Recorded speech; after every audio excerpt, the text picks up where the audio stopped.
Very good afternoon, everyone. Welcome to our virtual LearnXNetwork session.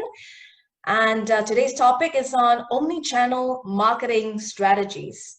Okay, so thank you so much for joining us today. Okay, so introduce yourself in the chat, your name, your company trait, what you'd like to get out of today's session, and who you'd like to connect with. And who knows, you could connect with each other again after this session in a Telegram session, right? Okay, let's also put our hands together and welcome our guest speaker for today, and he is Fabian Lin. Okay, so a short introduction about Fabian. He's a serial online entrepreneur with over 18 years of management consultancy and digital transformation experience. So after a 6-year stint with Deloitte Consulting, he ventured into digital marketing, and today he is one of Asia's foremost omni-channel marketing experts, having trained over 10,000 practitioners over the past 10 years worldwide. He is also a founding director of Click Media, in which his clients include multinational companies, public sector, and also top and regional and high-tech education and retail industries. In 2016, he founded FlightSchool.sg, Singapore's first private flying school for aspirational aviators. So in 2017 to 2019, he has also led Yellow Pages Singapore on a digital transformation journey as the CEO. In fact, in just 8 months, he turned Yellow Pages from a traditional print publisher into a profitable, digitally transformed organization. He has traveled extensively and has been invited to speak alongside with esteemed entrepreneurs like Richard Branson, Chris Gardner, Adam Q, Joey Yup, and many others, and now with me, of course. So Fabian has been extensively featured in top news media publications as well, and he's also a best-selling author of Clickbook Anytime, Leave Anywhere, and the Science of Getting Reach Decoded. Okay, so without much further ado, let's get on to our presentation. All right, so a little bit about me. I don't think I want to share too much, so you could check me out on LinkedIn, but I'm the founder of Hashtaqs and also HR Entrepreneur. I'll share with you more details about what we do. So Hashtaqs, we harness transformation and business. So we do with internationalization, bringing local businesses outbound into other regions. We deal with brand transformation and marketing advisory and implementation, online and offline as well, meaning even private seminars. So the whole purpose of this LXN session is to educate the business community in functional business strategies. So we've done a full series of marketing strategy sessions. So we have this today as well. And the whole purpose is to also create a community of industry leaders and business owners to network and forge partnerships, and also to inspire the community through learning from successful businesses. So some of our past events, so we have done virtual summits before where we brought in people from all across the world, from US to Turkey, Singapore, Thailand, Malaysia, Philippines, and many others. And we have been doing LearnXNetwork sessions. These are live sessions, of course. Now everything is converted online. So we've got our virtual sessions, which we run once every 2 weeks. And we typically also bring the community closer, the business owners of various notable brands. So you can see here from Wohab Group to Lunch Actually to Arboreal Innovation, Samator Group from Indonesia, and many others. And even not just in Singapore, but also in Malaysia as well, where we bring together the government, the investors, the entrepreneurs, and corporate leaders too. And yeah, this is some of our past live event highlights. So what's upcoming would be the hot seat sessions with Fabian Lin, right? This is happening on the 27th of May, Wednesday, 8 p.m. in the evening. So we're gonna address some of the issues that businesses are facing. And of course, we welcome questions, and we're gonna address them during the hot seat session itself on 27th May. Okay, and on 4th June, what's upcoming on our regular virtual LearnXNetwork session would be on this topic, optimizing profits through capital management strategies. Okay, and we're going to have a guest speaker, Gil. He's going to join me. And This is on 17 to 18 June, which I strongly recommend all of you to attend. The whole idea is to harness transformation during adversity. This is meant for SMEs. There are interesting sessions that we're going to cover, from e-entertainment, esports, gaming, future of work, retail e-commerce, investment financing strategies, business digital transformation, supply chain, and many others. So who are the key people who are going to be involved? There are more people on the way. So far, we've got the founders and CXOs from Fave, V Resorts, Golden Gate Ventures, Wanderlust Plus Co., One Esports, Yankee, Bloombiz, SME Corp, and many others. Okay, so we're going to jump right into today's course outline. This is just a brief introduction about what omni-channel marketing is all about. So I'm just going to do a quick poll. I'm going to launch a poll. I hope all of you could answer this. How familiar are you with omni-channel marketing? Okay, so please enter your poll. We just want to have a rough idea. How familiar are you? Okay. All right. Okay. So what exactly is omni-channel marketing is what we'll cover. Multi versus omni-channel marketing, the importance of it, some case studies, and then we'll go into the personalization strategy, and then the fireside chat with Fabian Lim, and which later on you could also ask questions during the Q&A segment. Okay, so what exactly is omni-channel marketing? All right, so it is about the utilization of digital and/or traditional marketing channels to send some relevant messages to a brand's customer.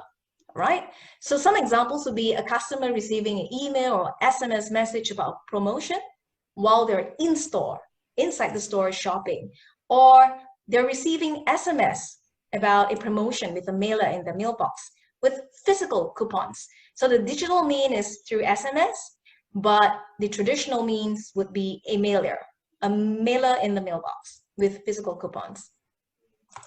And customer getting a cart abandonment message on Facebook Messenger and then following up with retargeting ads. So this is more of digital means. Okay, so what is the difference between multi versus omni-channel marketing? So there is a difference, and multi-channel means it starts with the company and it moves outwards to channels. It just means using different types of channels, right? They are not integrated. However, in omni-channel, it starts with the customer and interacts between all of the different channels seamlessly, and they are all integrated. Okay, so that is the difference between multi-channel and omni-channel. All right, so why is it so important to implement omni-channel marketing? Now, first is to optimize channels to their fullest potential, because the customer likes to have control to assess the products and services, support options on demand, whenever they want, wherever they are. And it can combine online, offline, and the physical worlds. So customers can actually walk into a restaurant, a cafe like Starbucks, and they could also take advantage of the app, right, which is digital, for assistance, be it for support or for its coupons, rewards, or payments. Number three, a personalized customer experience actually would improve loyalty, because the easier it is to use multi-channel simultaneously to their own specific needs, the more likely will one be loyal. Okay, so no channels are left behind. So multi-channel strategy simply offers customers many ways to reach out to businesses, and but those channels aren't able to work and integrate with each other if you're just doing multi-channel strategy. So but omni-channel strategy allows that integration. Okay, and number five, you can diversify audience through different channels. So when implementing multiple channels all at once, you will receive different leads, their opportunities, and customers who will only interact on certain channels, right? So you can understand their behavior better, combine this information, and strategize how you could reach out to them better. Okay, so these are some case studies that I'm going to show you. Like, for example, Starbucks, I guess all of us are familiar with. You go to a store, and then they give you a card when you purchase, and then you could use the card, you could top up, by downloading the app and going online or go to the website. So that is one example of omni-channel marketing as well. It's the utilization of both channels, right? And this is an example of Topshop. So this is their billboard advertisement, in which people could tweet, right? So if they tweet with the hashtags, it will appear on the this billboard, and they will give some recommendations. And this billboard is located about maybe 10 minutes walk to the shop as well, right? And this is an example wherein a customer could scan on a product. So it's just a product listing somewhere. It's like a poster, it seems, right? So using the near field communication, NFC, via the phone, and they're able to receive some specifications or product information over here. Okay, so what would be some of the personalization strategies? So first, you could personalize your email and web information. You could tailor product recommendations to the customers. You're able to send targeted offers based on the segments that you want to target so that you are able to engage and retain them better. Okay, you don't send them offers which are not of preference. Okay, number 3, mobile customization, geo-targeted offers. If you have an app, and you could install beacons in the shop, for example. If a customer is like a few meters away from the shop, they would receive a notification, like a voucher or whatnot, to visit the shop. So that's geo-targeted offers. 4th, integrated analytics, and enables content personalization and in-store personalization as well, with the use of digital displays, for example. Love Bonito, they're using like mirrors. These are displays in which instead of trying out the clothes, these clothes could be superimposed on you on that mirror, on that display. And the store managers could also leverage on digital devices to help you make purchases so that you don't have to queue to the counter. And even contact center personalization. So the customer care agents could recommend you offers and products relevant to each client. Okay, so these are some of the key pointers for you. So in summary, we've gone through these key areas. So right now, we've got some basic information. We'd like to head on to this fireside chat together with Fabian. All right, so we have some questions for him, of course. And you could also key in your questions along the way. Now, Fabian, share with us, first question for you would be, how should SMEs implement omni-channel marketing strategies during this period when offline channels are being impacted? Hey, hi. Good morning, everybody. So how should SMEs implement omni-channel marketing? To be honest, with a lot of difficulty, because the online channels are fairly complicated. The problem is that a lot of business owners and people in general really underestimate two things. They underestimate the potential of a well-crafted strategy and its impact on revenues, and they underestimate the amount of sophistication that goes behind a well-crafted strategy. And that's why I'm saying, not being sarcastic, but being very upfront, that very few companies today are fully employing omni-channel strategies in a very effective manner, because many practitioners don't understand what it takes, essentially. Now, when you mention omni-channel, there are a few things which I want to basically highlight to everyone over here that has to be part of the omni-channel experience. And let me see whether I can switch to my slides over here. So the first thing is the definition of omni-channel. I'm just going to go a little bit deeper here. Is that you cannot execute omni-channel marketing without a proper platform known as a CRM, right? So the CRM is known as the Customer Relationship Management System, and it's a piece of software, you can call it a software, that works on the background to track the typical customer journey of your prospects and customers. So, which is why it's important to also tell the rest of the people that, let's say if you run a Facebook ad campaign and you follow it up by a retargeting, let's say on Google, for example, that is multi-channel marketing. That's not omni-channel marketing. There's a huge difference in that if you're not able to track how the user is advancing in its customer journey. So maybe let's take a step back and define what the hell is a customer journey, isn't it? So the customer journey is a series of touch points and interactions that they will have to go through before they go about making a purchase decision. Let me show you a little slide that better explains this. So this is a good slide because it really makes you understand that, number one, the customer journey is made up of different phases. As you can see here, we have the awareness phase, we have the interest, we have the consideration, and then we have the purchase, but it goes beyond that. And again, right, a lot of companies stop at the purchase and you're wondering why is business so bad now? Well, why am I not making enough money? Well, because if your customers are not coming back and you're not implementing retention strategies, you're leaving money on the table. The next aspect, which again, a lot of companies leave on the table, is that they don't bother to segment or differentiate between their raving fans, the guys who give them, 9 out of 10, 10 out of 10 in terms of product and customer service, versus those who may not be happy, that those who give you 3 out of 10. Why? Because you're not going to expect a customer who gives you 3 out of 10 to refer their friends, are you? They're not going to refer their friends. They're not happy with you for whatever reason.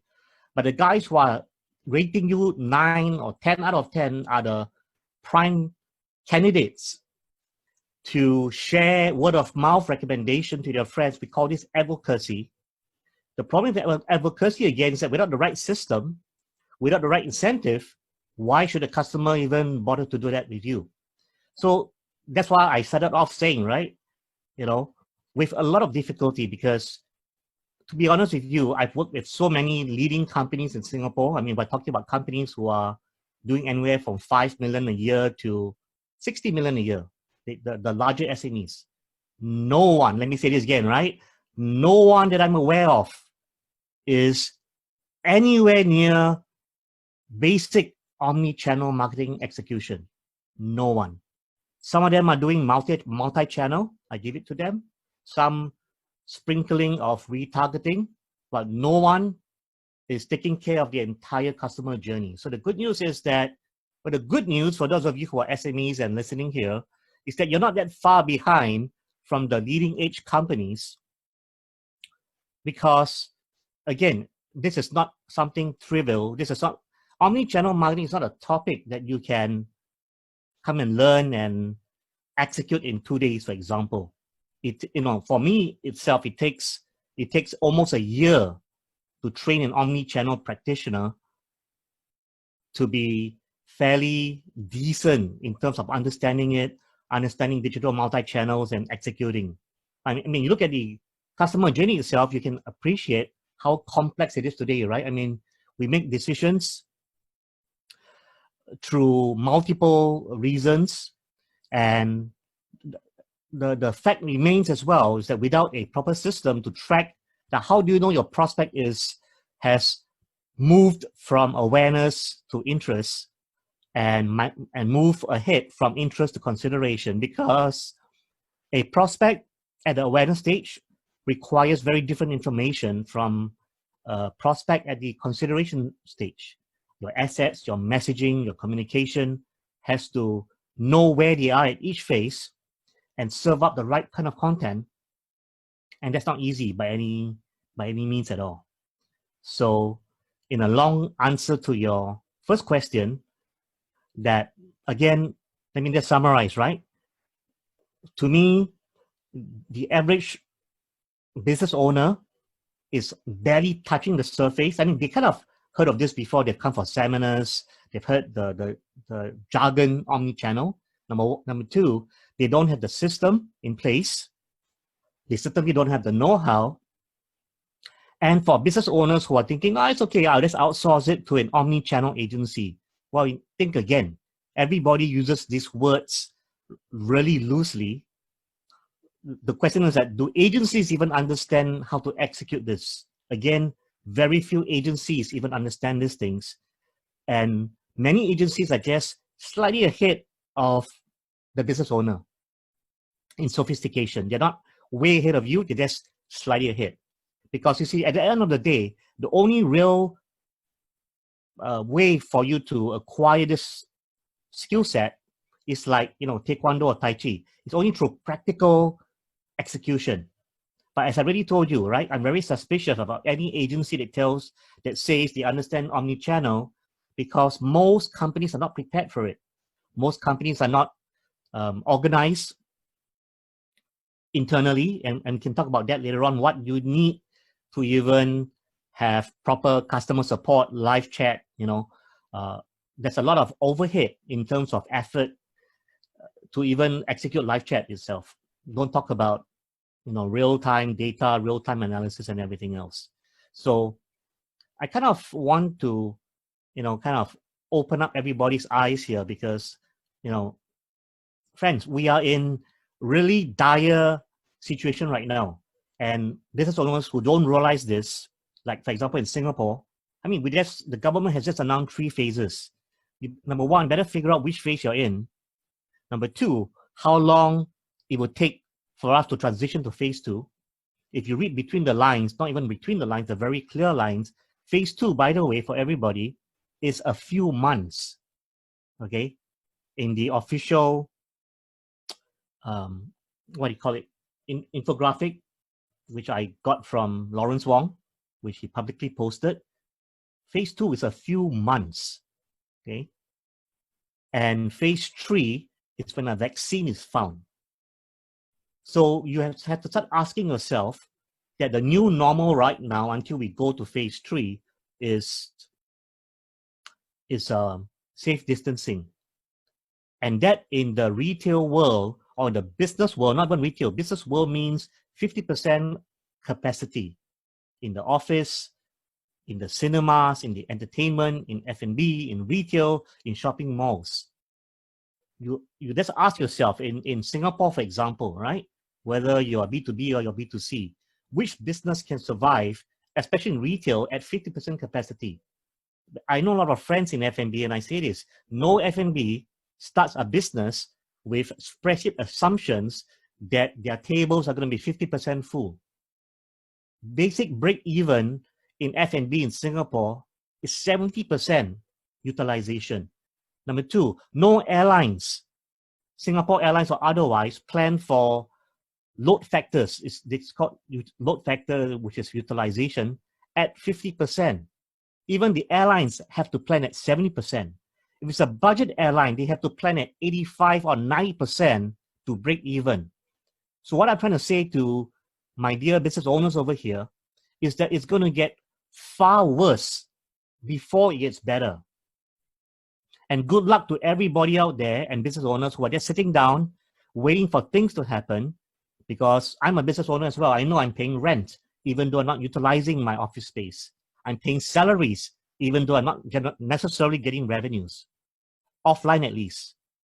So it is serious, and now's not a time to, comfort you and make you understand that, well, these things are easy, you can execute this tomorrow, you can go to anyone to get it done, because that would be a lie, and you're not going to get the results you need, and it's going to be life-threatening, at least to your business.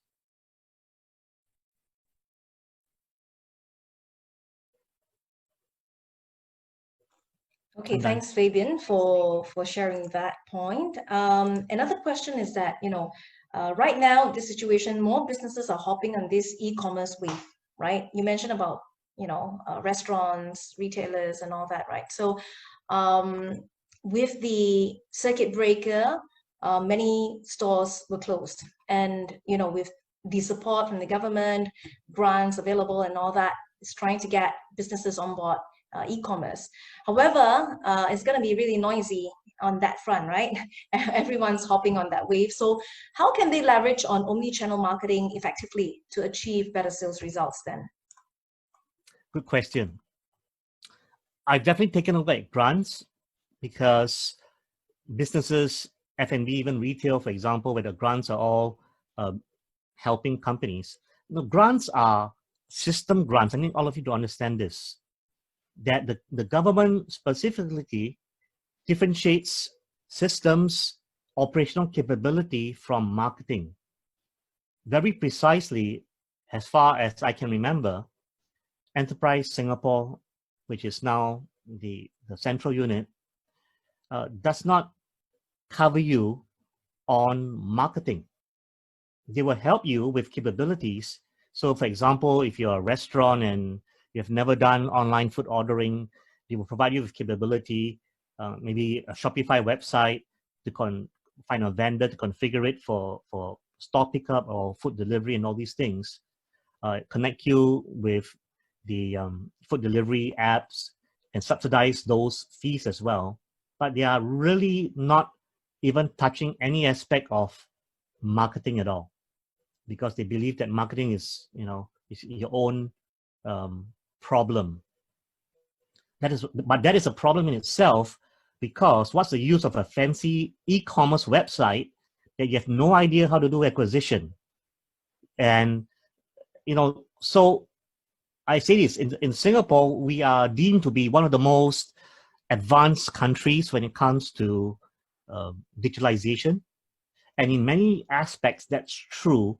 But on the infrastructure, the big picture side, so a lot of large companies, for example, manufacturing to catering companies, they have a lot of automation done. The government is very generous, actually, when it comes to robotics, AI, automation, essentially the old school production evolving into efficiency.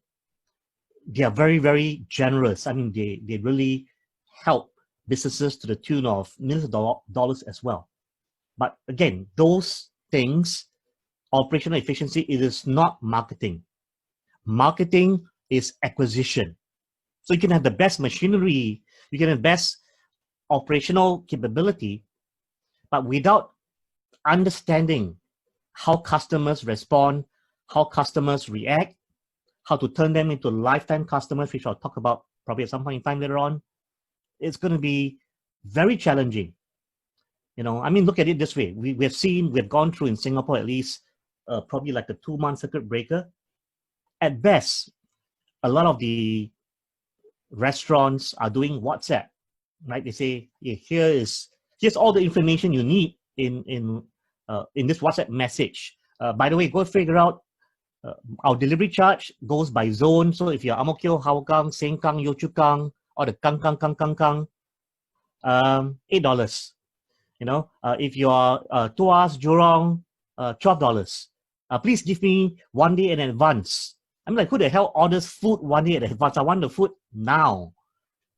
So, but everybody's knee-jerking because they will say, WhatsApp better than no app, because I need to cook the food, I need to deliver, so I just try.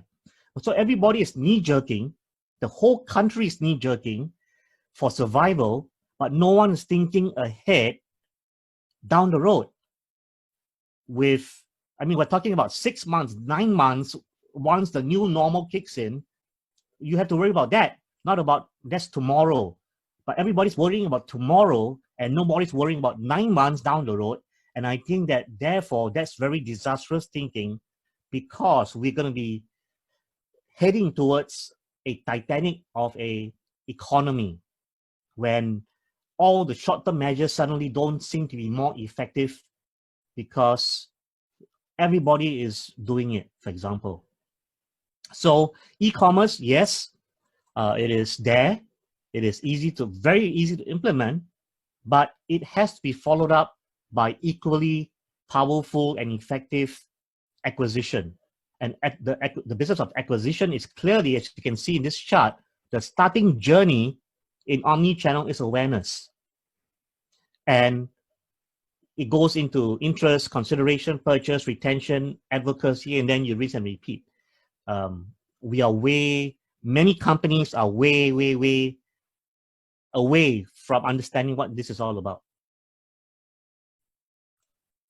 So sorry, I have not been very helpful so far in terms of, the questions, but I'm sure we'll get to what we can do for sure at some point in time. So what do you think are some of the biggest mistakes that most SMEs make when implementing marketing, or in fact, digital marketing, right? Which is popular these days, right? And how should they overcome them? Okay, so the biggest mistakes are very clear. Business owners, you can call them business owners, entrepreneurs, whoever, laupan, boss, whatever. The biggest mistake they're making is to think that this digital stuff, this acquisition stuff, not important for me as the boss. I will outsource this to my subordinate. I will outsource this to the agencies. After all, they are the experts. That is going to be the biggest mistake you ever make in not taking personal responsibility of acquisition. Because think about this, right? What's the difference between the top guy, the CEO, the entrepreneur, the business owner, and the executive? What's the difference in responsibilities? Well, if I'm the business owner and I am a business owner, I only have one responsibility apart from setting up the stuff. My responsibility is revenues.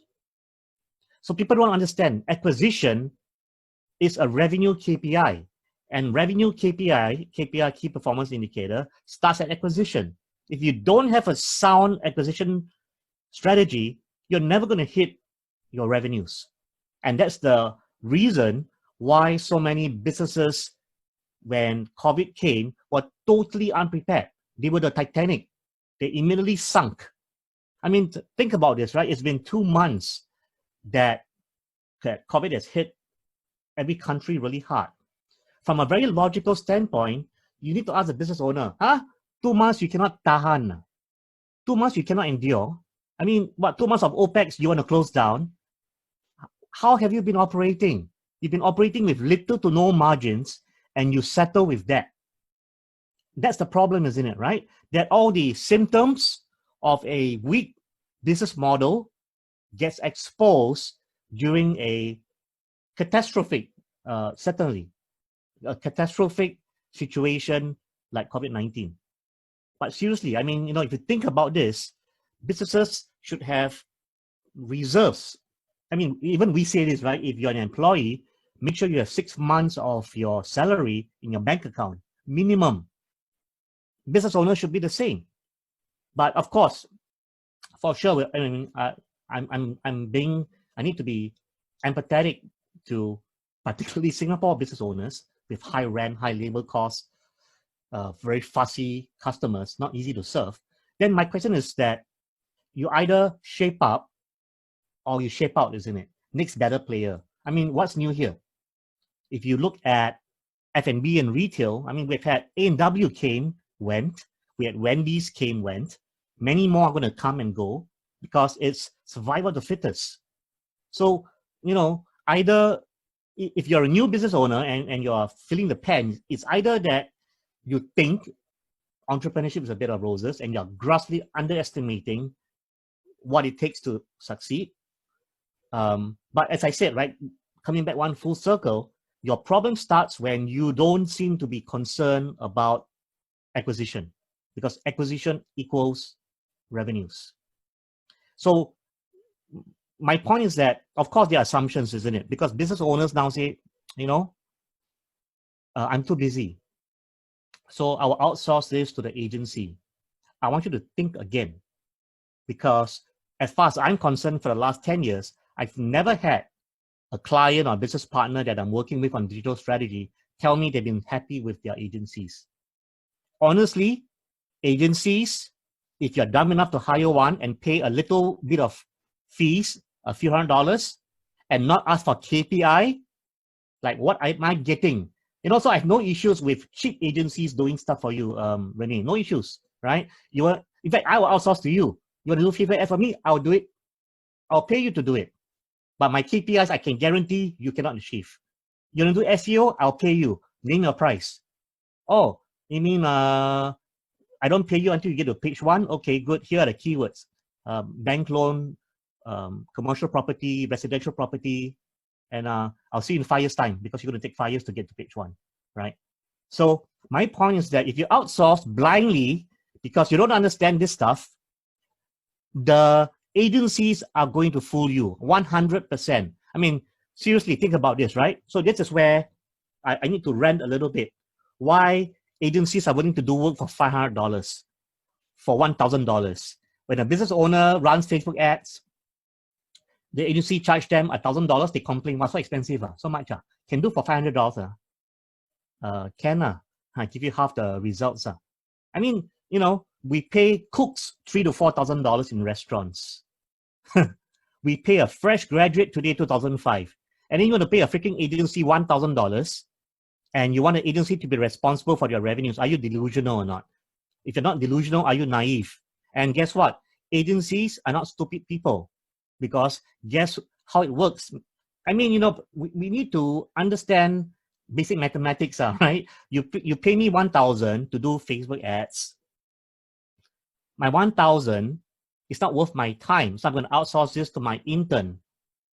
But if I pay my intern $2,000, I can't be letting my intern deal with 2 jobs at $1,000 because that's a break even. I don't make money.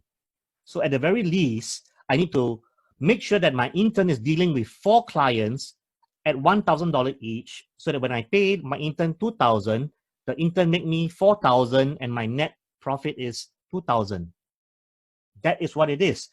So your $1,000 goes to 2 hours a day of an intern's time, assuming your intern even know what the hell he or she is doing. That's what you're getting. You must not ask your neighbor's sister or daughter to help you do it. That's the kind of knowledge they have, maybe slightly better.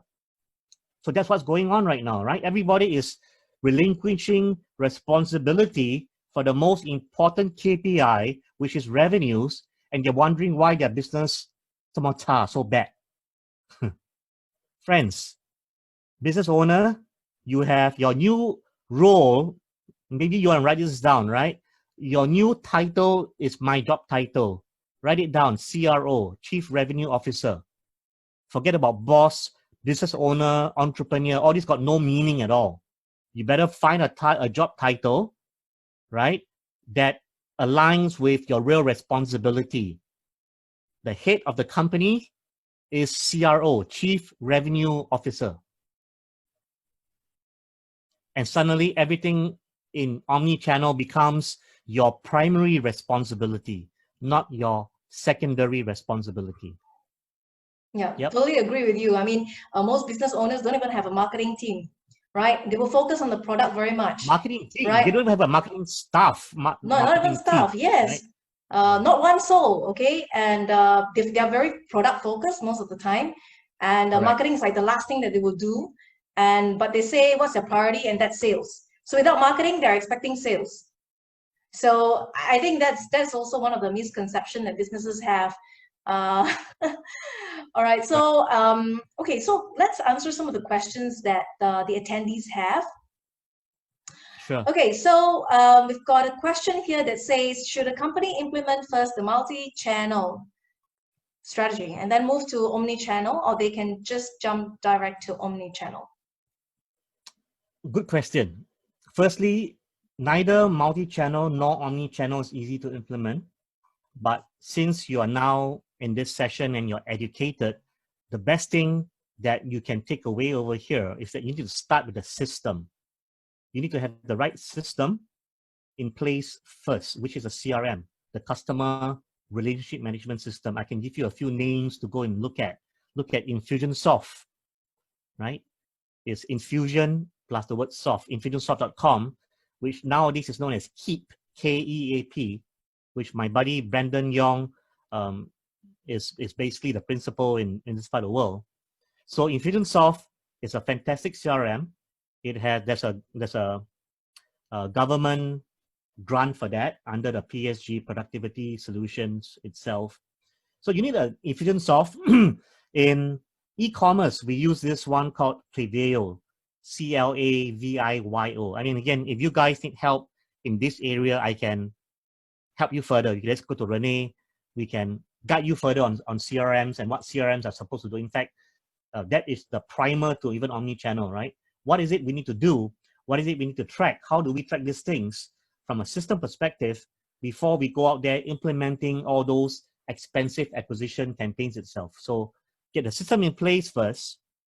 Once your system is in place, then it's important to know how to execute your Facebook ads, your campaigns. Usually you're going to do digital first because digital is lower acquisition, of course.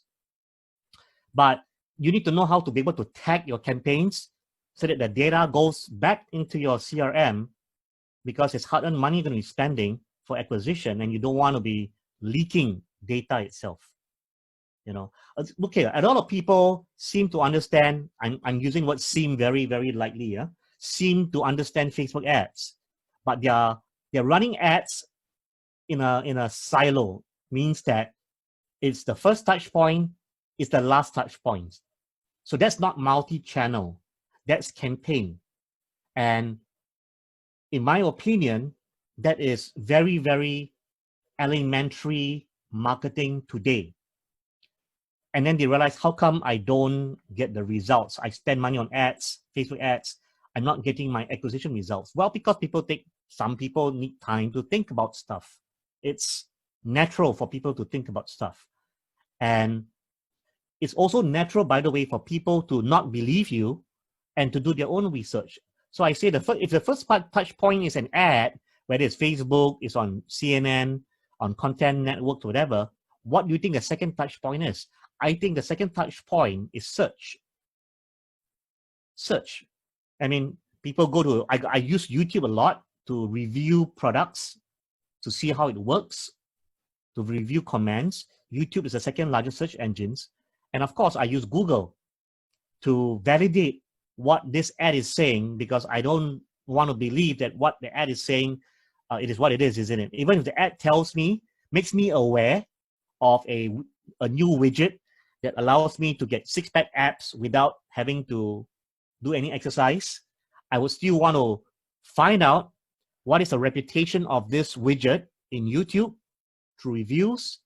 I want to check the widget's competitors in Google as well. Don't you do that? Don't you do those things? And if you do those things, why do you assume that your competition don't do those things? It's kind of weird. We're kind of thinking that our customers are dumb and they don't do homework, and then we wonder why our sales are so bad. So, you know, the last thing I'll say is this: before you even embark on any kind of omni-channel, understand how each of these channels work on its own. And I'm telling you, you know, that it is not as basic or simple as people thinking, oh, let me just go for a half-day class or one-day class. I mean, yeah, they can tell you stuff about how to put a Facebook ad together, but that is you're talking about a 2 out of 10 in sophistication versus the 8 out of 10, which is going to take you weeks and months to master. So a lot of business owners and advertisers and even agencies are running their Facebook ad campaign at a 2 out of 10 efficiency. Guess what? You are paying far more. You're paying more than you need because you're ineffective, and cost of marketing goes up as a result. And at some point in time, you pull the plug, isn't it? Because you realize that acquisition cost keeps going up higher and higher and higher. But that's because you are just doing very basic marketing. And a lot of people just say, oh, you know, yes, I'm doing Facebook ads. What marketing are you doing? I'm running Facebook ads. Well, if you, again, align what you're supposed to do with an outcome, which is revenues. So when we run ads, for example, you need to have a basic KPI known as ROAS. ROAS stands for return on ad spend. Now, the funny thing is that people say, how do I measure? You don't even know how to measure then why you're running, right? ROAS requires you to set things up in a manner, making sure that you understand what this KPI is and how to track this KPI across multi-channels. And then you start running a campaign. You know, it's like you need to know where you're going before you get into the car and switch on your GPS and start driving. Meaning if you just drive and wondering where to go, do I turn left or turn right? You know, and that's the problem with how far behind we are in understanding digital.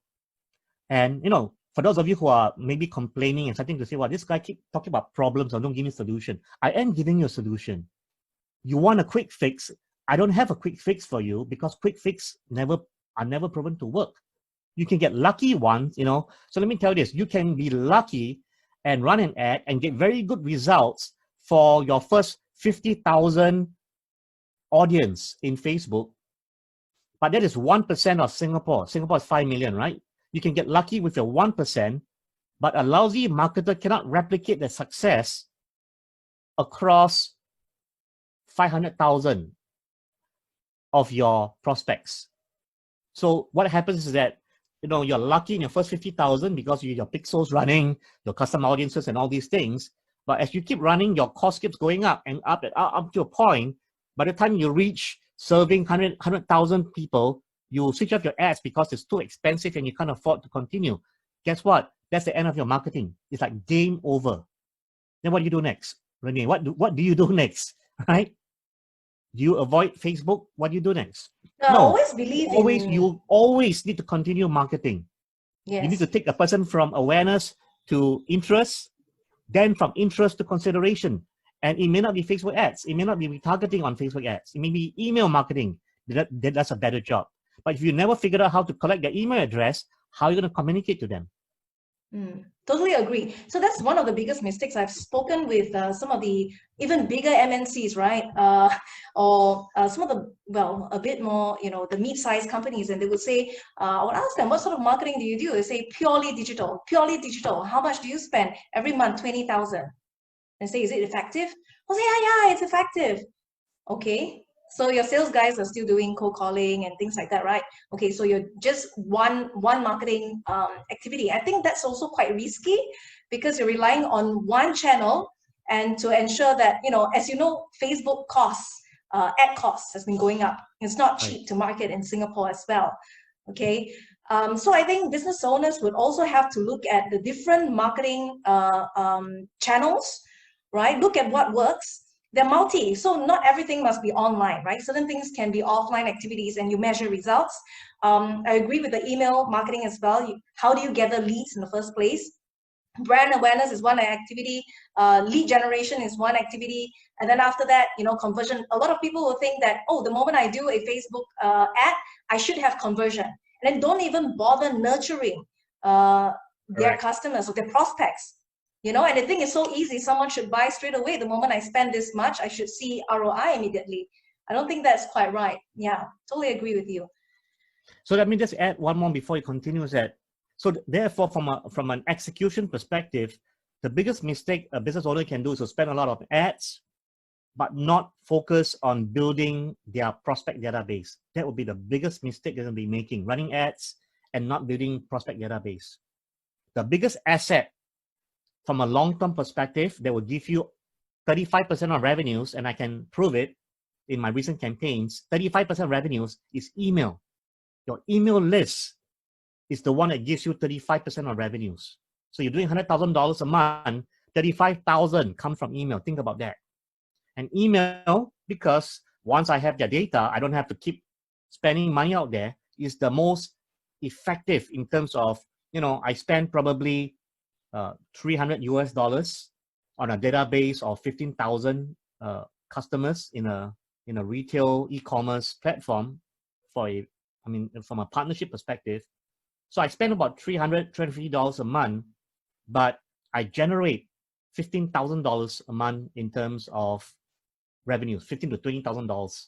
So would you spend $300 to get back $20,000? Why not? Absolutely. That's email. That's not Facebook ads. Facebook ads at best can give you maybe 3 times, 4 times if you're good. The question is how sustainable, right? So remember, when it comes to campaign, small budget equals small return. You spend $1,000, right? You're going to get back $3,000 if you're lucky on Facebook ads. Can they pay one person's salary? So that's another aspect here, is that the business, from a business owner perspective, they spend $1,000, you know, but they don't understand that it's money make money. And you spend 1,000, even the best agency gives you 3,000, you should be very thankful. But 3,000 from an overhead of 50 grand a month doesn't help you save your boat from sinking. So you see that the disconnect already right there, isn't it?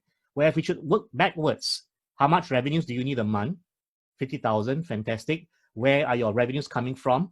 Maybe you have offline customers, your online customers.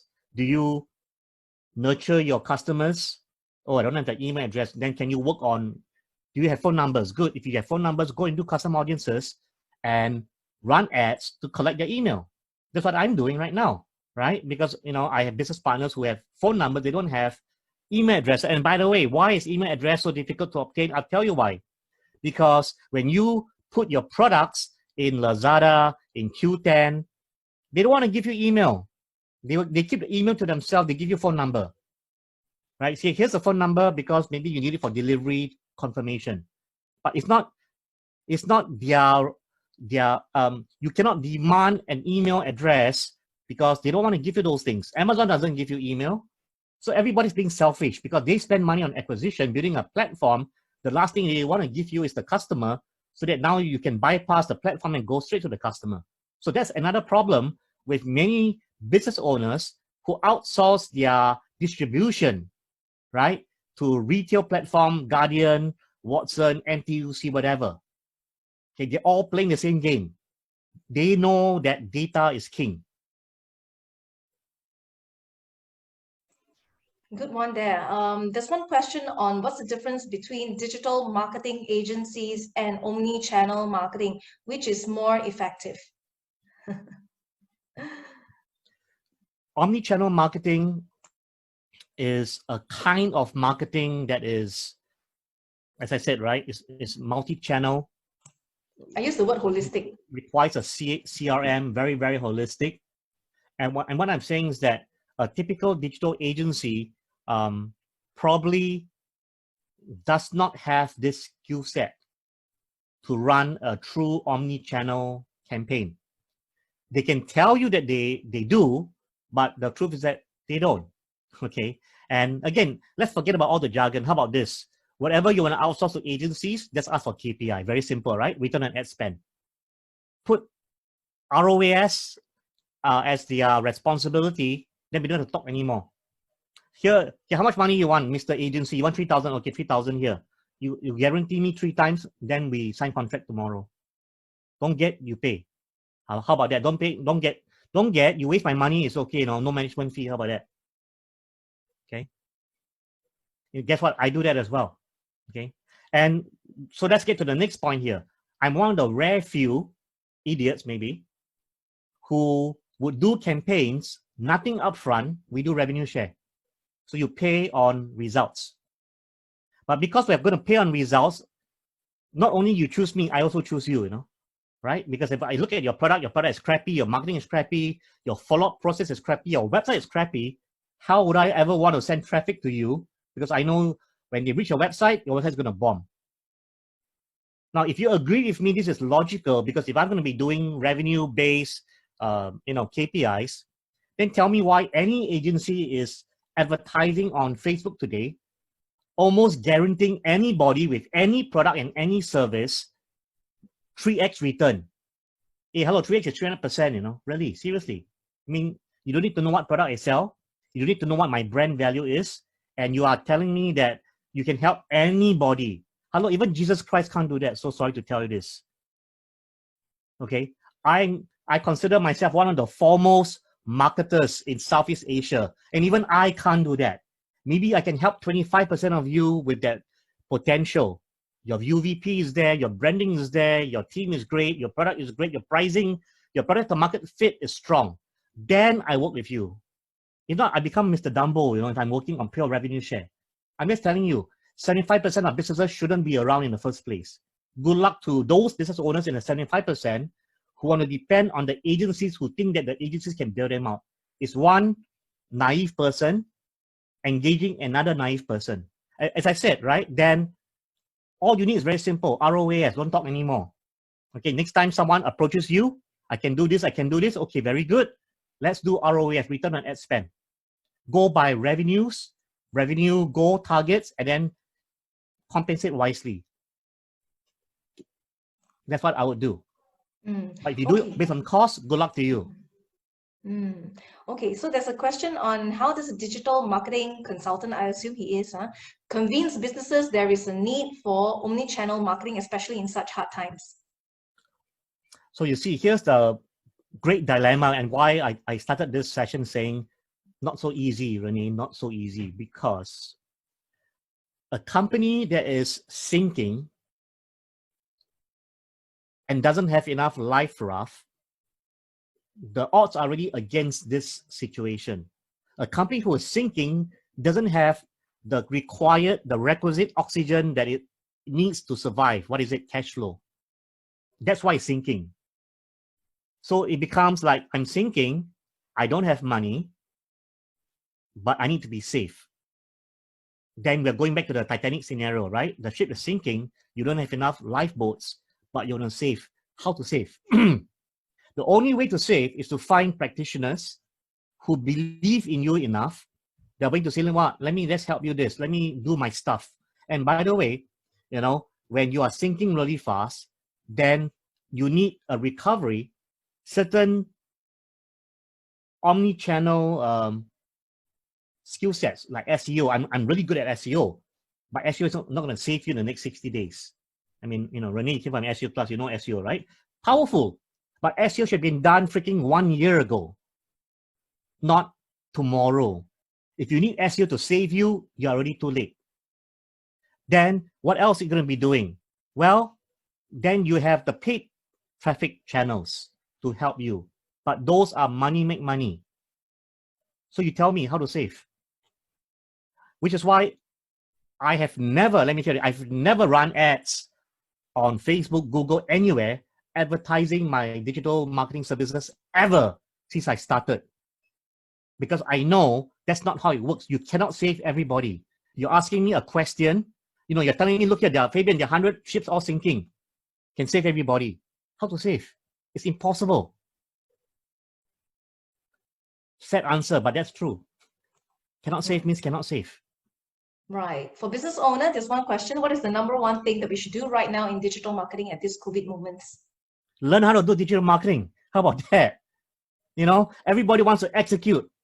It's like, you know, you want to jump into the water right now as a lifeguard to save that sinking candidate. You don't know how to swim. Or you can swim, but you don't know how to do lifeguard techniques. Because swimming alone, right? And when you get to the person, you have to drag the sucker back, you know. Have you done this before? Do you know how to shoulder him? And both of you swing back to shore without you drowning yourself and drowning him at the same time. Learn the fundamentals. I mean, friends, I'm a licensed pilot. Lin Pei flies a jet. How long do you think it took me to become a qualified jet pilot? 10 freaking years. Do you think I started, I know, Fabian, wow, you're so rich, so successful, go buy a jet plane? Can. Hello, I spent the first 6 years flying a freaking propeller aeroplane, you know.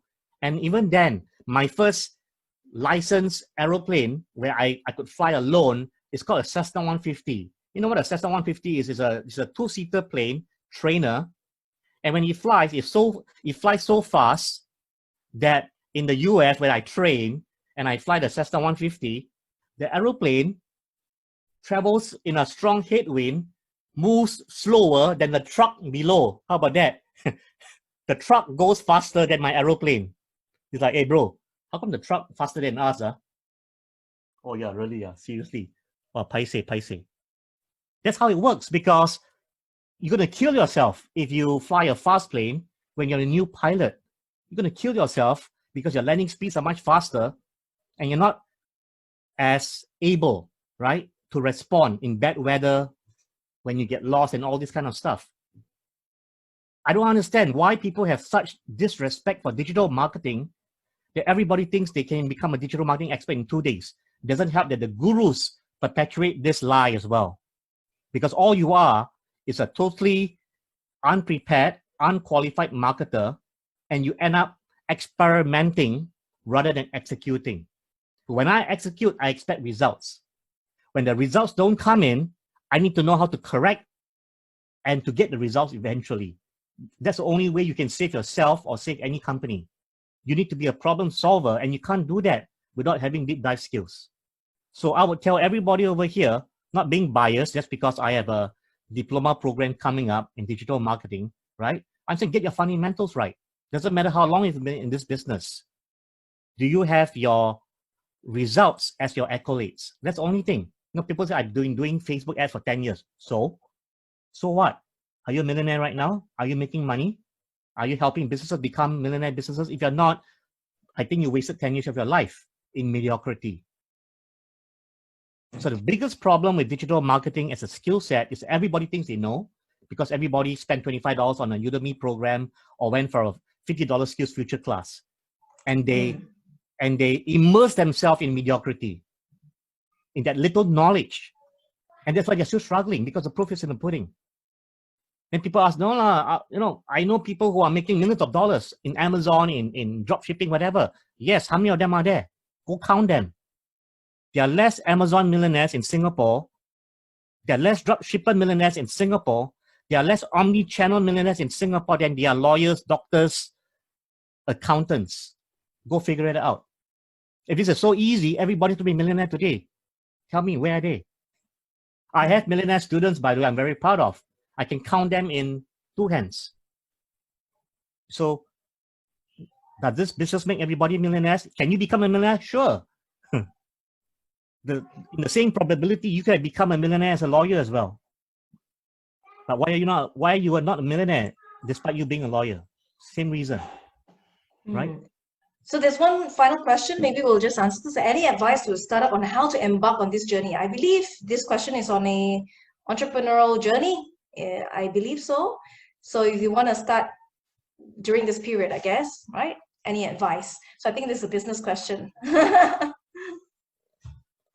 You see, the whole landscape has changed in regards to business. What business means to you, especially post-COVID new normal. Every single F&B and retail entrepreneur needs to start rethinking what it means to them. You know, to many of these people, honestly, they've been complacent, right? They don't bother to build an e-commerce website. I mean, it's like, really, why do I need to go to Sim Lim Square to buy stuff? Why can't I go to simlimsquare.sg to buy stuff? Isn't it the same stuff? I mean, if Amazon can do it, why can't Sim Lim Square do it? Give me one good reason. And that's the reason why I don't go to Sim Lim Square, I go to Amazon. Amazon gives me return policy, refund policy, free shipping, all that kind of, I'm buying the same stuff, right? So all our dollars flow out to the likes of Amazon and all the bigger boys, and the smaller boys in Singapore drop behind because you cannot give me a reason, a value proposition why I need to buy from you. I want to support local businesses, but not when you scan a price list, put it on a website, and then tell me to call you to place order. It's like, what the hell, right? So I will say this, right?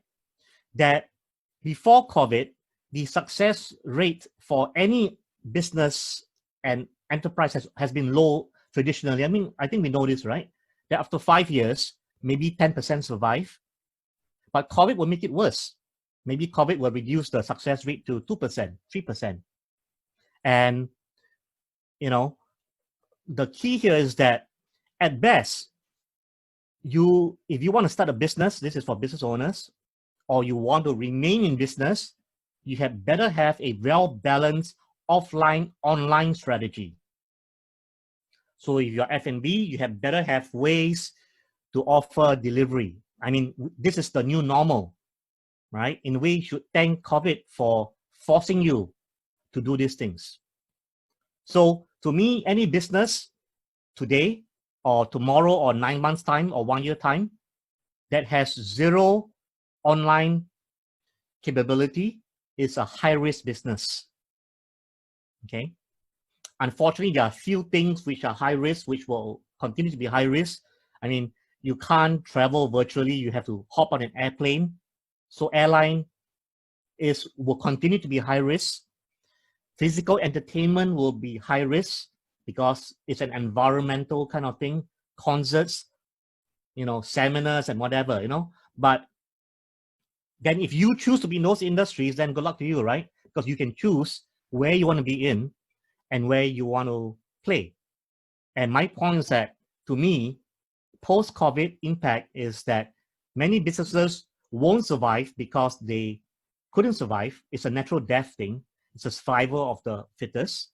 But you will realize, let's take F&B, for example. You will realize that those who survive are those with, number one, strong brand, amazing food that has pivoted online for deliveries, for sure, 100%.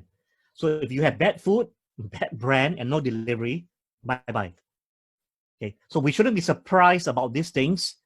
Go find something else to do if you cannot survive, because it's not about just digitalization. People don't understand this. It's like, please save my ship. But in the face of a storm, the sampans couldn't survive. It doesn't matter how well you insulate your sampan, that little boat, is going to capsize in the sea of a large storm. It was not designed for large storms kind of situation. And we are entering a large storm, and businesses who will die will die. Unfortunately, there's no solution there. If you want to start a new business, then I strongly advise you to consider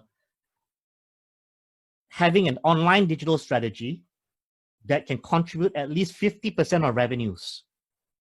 If you cannot figure it out, then I suggest you lay low and maybe attend a few more of these hashtag sessions and let us groom you slowly. There's no hurry. What's a hurry to start a business today, right? Get your fundamentals right, which is what I'll tell you right now. If you got a lot of time, go and talk to Renee, talk to me. I have a very, can I plug my diploma program? Yeah, Renee. Okay.